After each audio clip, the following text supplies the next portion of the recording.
जय संविधान। आखिर में हम कहना चाहते हैं वक्त बिल को फौरन वापस लेना होगा। वक्त बिल को फौरन वापस लेना होगा। वक्त बिल को वापस लेना होगा। संविधान के विरुद्ध में काले कानून को वापस लेना होगा। हम आखिरी दिन तक एहतजाज करते रहेंगे। हम अपनी जान निछावर करने में हरगिज़ पीछे नहीं हटेंगे। के करीमगंज वर्तमान श्रीभूमि जिले के पटामनी इसारपार बाजार जामे मस्जिद में वक्फ तरमीमी बिल 2025 के विरोध में जमा हुए हैं। ये इज्तिमा Rashtriya Muslim Mahasabha RMNS, social welfare council BSA, Barak students association और दीगर कई मुअज़्ज़ज़ ऑर्गेनाइजेशन की अपील पर मुनाकिब किया गया है। हमने आज एक पुरअमन एहतजाज के जरिए अपने दिल की आवाज को बुलंद की है। इस एहतजाज में सिर्फ मुसलमान ही नहीं बल्कि जात पात से बालातर होकर सब लोग इकट्ठे हुए हैं। हमने आज इंसानी हुकूक, संविधान की अजमत और भारत की सेकुलर विरासत के हक में खड़े हुए हैं। हिंदुस्तान की तारीख गवाह है कि आजादी के वक्त जमीयत उलमा हिंद की क़यादत में हमने 200 साल बरतानवी गुलामी की जंजीरों को तोड़ा था। लाखों शहादा की खून से हमने आजादी हासिल की थी। उसी तरह आज जब हमारे मजहबी शनाख्त पर हमले हो रहे हैं, क्या हम चुप रहेंगे? नहीं, हम खामोश नहीं रहेंगे। हम इस काले कानून के खिलाफ एहतजाज करते रहेंगे। हम इस काले कानून के खिलाफ एहतजाज करते रहेंगे। हम सरकार से पूछना चाहते हैं, अगर इस काले कानून को जब तक मनसूख किया नहीं जाएगा, हम इसके विरोध में अगर सर पे कफन बांधना पड़े, टोपी उतार के सर पे कफन बांध के हम मैदान में निकलेंगे इंशाअल्लाह। मुसलमान मौत से कभी भी नहीं डरता। मुसलमान मौत से कभी भी नहीं डरता। मुसलमान के लिए मौत शहादत का जीना है। हम तैयार हैं अल्लाह के अगर मस्जिद, मदरसा, यतीम खाने की हिफाजत के लिए हम अपनी जान निछावर करने में हरगिज़ पीछे नहीं हटेंगे। क्या आप सब हमारे साथ हैं?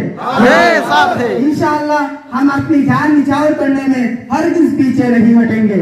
हमें यह भी अफसोस के साथ कहना पड़ रहा है कि पूरे हिंदुस्तान के 28 राज्यों और 8 मरकज के ज़ेरे इंतजाम इलाकों में से सिर्फ 7 राज्यों ने सुप्रीम कोर्ट में इस काले बिल के हक में एक अर्जी दाखिल की है। और सबसे ज्यादा दुख की बात यह है कि इन 7 राज्यों में हमारा अपना राज्य आसाम का नाम शामिल है। हम आसाम के चीफ मिनिस्टर से सवाल करना चाहते हैं, जिससे हमने 40% मुसलमान उधर ने कुर्सी पर बिठाया था। आज वही चीफ मिनिस्टर हमारे खिलाफ, हमारे मजहबी शनाख्त के खिलाफ सुप्रीम कोर्ट में जा रहा है। हम इस धोखे को कभी भी नहीं बर्दाश्त करेंगे। ये हमारे पीठ में चूरा घोटने जैसा है। और सबसे ज्यादा अजीब और तारीखी हकीकत यह है कि उत्तर प्रदेश जहाँ के जिससे सबसे ज्यादा फकीर राज्य समझा जाता है, जहाँ के चीफ मिनिस्टर को हर वक्त मुसलमानों के खिलाफ बोलते दिखा जाता है। लेकिन एक हकीकत यह है कि इस काले कानून की हिमायत में उन्होंने सुप्रीम कोर्ट में कोई भी अर्जी दाखिल नहीं की। इसलिए हम इनका बहुत बहुत शुक्रिया अदा करते हैं। हमने कभी भी यह नहीं सोचा था कि आसाम का नाम इन 7 राज्यों में शामिल होगा और यूपी का नाम नहीं। सिर्फ यही नहीं, हमारे करीमगंज लोकसभा हल्के के मुअज़्ज़ज़ MP साहब जिनको हमने तकरीबन 60% वोट देकर कामयाब बनाया था, उन्होंने भी हमारे साथ धोखा किया। पार्लियामेंट में इस काले बिल के हक में वोट दिया। यह हमारे पीठ में छोरा घोटने जैसा है। हम इनसे सवाल करना चाहते हैं, क्या हमारी हिमायत उसी दिन के लिए थी? आप सब जानते हैं कि हिंदुस्तान की एक तारीख यह है कि आजादी के बाद से लेकर हिंदू मुस्लिम सब एक साथ रहते आए हैं। हिंदुस्तान की एक खूबसूरत रिवायत ये है कि यहाँ हर जात पात के लोग एक साथ रहते हैं, लेकिन जब से बीजेपी सरकार हिंदुस्तान में आई है तब से इस इत्तेहाद को बार बार तोड़ने की साजिशें हो रही है। आप सब जानते हैं बीजेपी सरकार हिंदुस्तान में हुकूमत में आने के बाद से क्या कुछ हुआ। जैसा कि आप जानते हैं कि उत्तर प्रदेश के हजारों मस्जिद से लाउड स्पीकर हटाए गए, आसाम में सैकड़ों मदारिस बंद किए गए, बाबरी मस्जिद शहीद करके राम मंदिर तामीर किया गया, मुस्लिम खवातीन के सरों से हिजाब छीनने की कोशिश की गई, शरीयत में तलाक सलासा के मसले पर मुदाखलत की गई, एनआरसी और सीए के जरिए लाखों मुसलमानों को मशकूक बनाया गया, कश्मीर से आर्टिकल 370 हटाकर मुसलमानों की आवाज को दबाई गई और आज थर्ड रिपोर्ट के बहाने मुसलमानों की वक्त जायदादों को छीनने की साजिश हो रही है। क्या ये सब महज इत्तेफाक है? नहीं, ये एक सोची समझी साजिश है मुसलमानों को हिंदुस्तान से मिटाने की।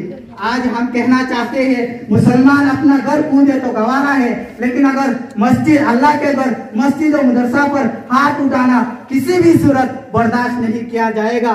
हम आखिरी सांस तक इस बिल के विरुद्ध में खड़े हुए हैं, खड़े होंगे इंशाअल्लाह।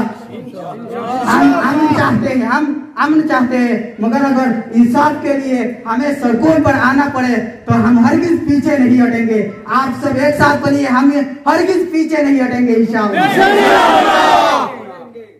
कल सुप्रीम कोर्ट ने एक अबूरी फैसला सुनाया है जिसमें कहा गया है कि जब तक हतमी सुनवाई ना हो तब तक वक्फ की जायदाद की मलकियत, कंट्रोल और हैसियत को बदला नहीं जा सकता। हम इस फैसले का खैर करते हैं और सुप्रीम कोर्ट पर मुकम्मल एतमाद रखते हैं। हम उम्मीद करते हैं कि आने वाले 5 मई को हतमी सुनवाई में सुप्रीम कोर्ट इस काले कानून को पूरी तरह मुस्तरद करके हिंदुस्तानी संविधान की अजमत का तहफ़्फ़ुज़ करेगा। यह मुल्क हम सदर जमहूरिया से मुतालबा करते हैं कि यह बिल को फौरन वापस लिया जाए।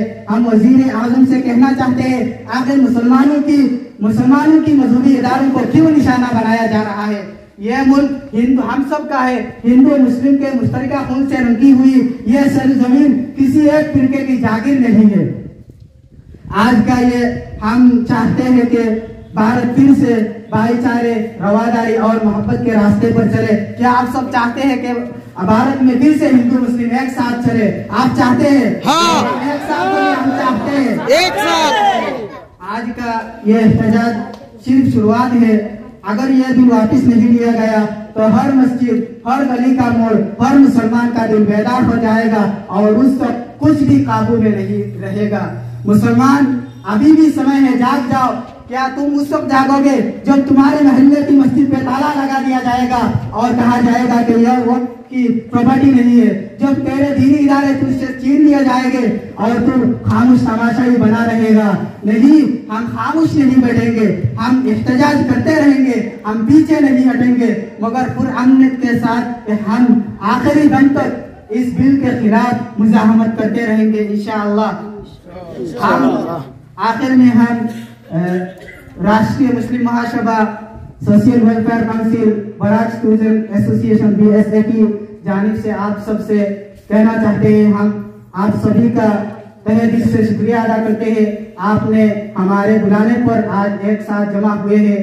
हम all India Muslim personal law board और हमारे दीगर मजहबी तंजीमों के जैसा कि जमीयत उलमा हिंद मदवाद तारीख के अगले फैसले का इंतजार करेंगे और जिस तरह आज आप सब ने हमारे साथ दिए हैं उसी तरह हम उम्मीद करते हैं कि आगे भी आप सब हमारे साथ देंगे इंशाअल्लाह।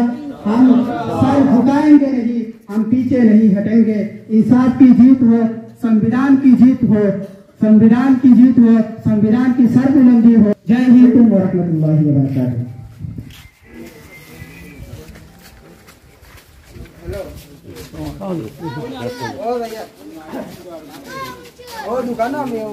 এখন আমরা সামনে সংক্ষিপ্ত আমার উপরে এলাকার প্রবীণ আলিমুদ্দিন